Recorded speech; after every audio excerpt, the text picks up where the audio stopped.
और दोस्तों आज हम रिलायंस पावर शेयर के बारे में बात करेंगे और ये जानने की कोशिश करेंगे क्या ये रिलायंस पावर का जो शेयर है ये फ्यूचर में क्या मल्टी बैगर रिटर्न दे सकता है या फ्यूचर में किस्मत बदल सकता है। और वैसे भी यूट्यूब पे सोशल मीडिया पे इसके बारे में बहुत चर्चाएं हो रही हैं। इसके ऊपर थोड़ी समझने की कोशिश करेंगे आखिर क्या है इस शेयर में, कुछ वैल्यू नजर आती है। दोस्तों एक बात तो साफ है, एक बात तो क्लियर है, आर पावर में इसकी जो प्रोमोटर होल्डिंग है वो बढ़ चुकी है। एक टाइम पे प्रोमोटर होल्डिंग बिल्कुल लो पे हो गई थी, 5% की प्रोमोटर होल्डिंग थी और आज की डेट में 25% के आसपास प्रोमोटर होल्डिंग हो गई है, यानी कि बढ़ गई है। और दोस्तों अगर ये 10-15% और बढ़ जाए तो सोने पे सुहागा हो सकता है आर पावर के लिए।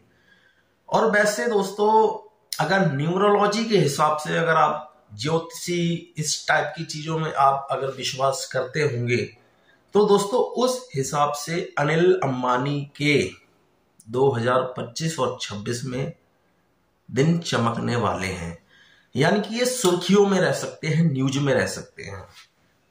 न्यूमरोलॉजी के हिसाब से जो मैंने थोड़ा बहुत स्टडी किया है उस हिसाब से, अगर आप मानते हो तो, वरना मैं भी इन सब चीजों को ज्यादा फॉलो नहीं करता। तो अनिल अंबानी 2025-26 में सुर्खियों में रह सकते हैं। मैं ये नहीं कह रहा कि इनकी कंपनी बहुत प्रॉफिट कमाने लग जाएगी, ये हो जाएगा, वो बहुत कर्जे में है, बहुत कुछ बेड़ा गर्क हो रखा है इनका, लेकिन इनकी कंपनियों के शेयर अगर आप सोचो कि प्रॉफिट कमाएगी, पता नहीं कब कमाएगी कब नहीं कमाएगी, उसके हिसाब से शेयर बढ़े तो दोस्तों बहुत टाइम लग जाएगा, पता नहीं कब कमा पाएगी, कब ये अपने कर्जे के जंजाल से निपटेंगे सुलटेंगे, कुछ पता नहीं है। लेकिन ये 2025-26 में सुर्खियों में रहेंगे, उस हिसाब से उनकी कंपनियों में फ्लक्चुएशन होगी, बहुत ऊपर नीचे से शेयर तेजी से ऊपर नीचे आएंगे, तो उस हिसाब से इनके शेयर हो सकता है मूवमेंट करें, और मूवमेंट अच्छी खासी मूवमेंट हो। जब आपको पता है बुल रन भी यहीं कहीं है आसपास बुल रन में, और होता है ऐसा, तो उस हिसाब से अगर आप इस कंपनियों में, इनकी कंपनियों में अगर इन्वेस्टमेंट कर रहे हो तो ठीक है, अगर शॉर्ट टर्म का नजरिया है ठीक है। और अगर आप प्रॉफिट के सारे हो, कंपनी प्रॉफिट कमाएगी जब मेरे शेयर का रेट बढ़े, तो दोस्तों बहुत लॉन्ग टर्म होना पड़ेगा आपको इसके लिए, बहुत लॉन्ग टर्म, कम से कम 10-15 साल का नजरिया रखना पड़ेगा इनकी कंपनियों के लिए, वो भी कोई पता नहीं है हो ना हो।